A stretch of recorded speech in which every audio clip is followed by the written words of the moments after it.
Okay, so in this video, we'll pick up where we left off in the last one, and we're going to look at a scenario where these two countries trade. And to begin, we're going to imagine that each country is producing only the good for which they have a comparative advantage. Canada, recall, has a comparative advantage producing wheat, and New Zealand has a comparative advantage producing t-shirts. Okay, so Canada is going to produce only wheat. New Zealand is going to produce only t-shirts. So let's go back up here. So if Canada does only wheat, they can do 90 bushels. And if New Zealand does only t-shirts, they can do 15 units.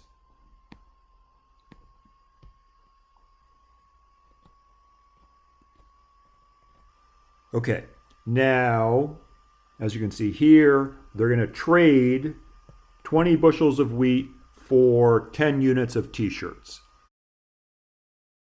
Okay, so Canada is the wheat producer, so they're going to take 20 of their bushels of wheat and give them to New Zealand. So after they do that, they will have 70 left for themselves. New Zealand will have 20.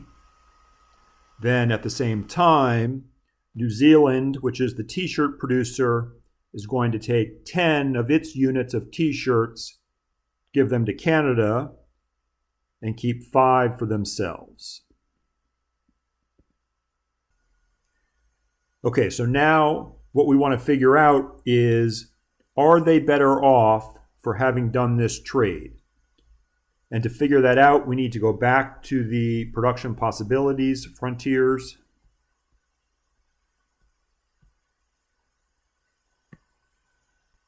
Okay, so now recall that the production possibilities frontier for any country is the maximum amount that they can produce given their resources. So Canada can choose to produce anywhere. We just looked at some combinations that they can produce, but technically they can produce anywhere on their production possibilities frontier. But as long as they're just doing their own thing, they can't produce anything that's outside, that is to the right of the production possibilities frontier. So let's look at where they'll be after they've done this trade. So they now have 70 units of wheat and 10 t-shirts. Okay, so that means, let's see, so 70, it's going to be here, 10 is going to be here. Okay, so they will be right about here after their trade. 70 wheat and 10 t-shirts. Now for New Zealand, after they trade, they will have 20 units of wheat and 5 units of t-shirts. Okay, so we didn't even have a 20 before for them. Now they're going to be way up here.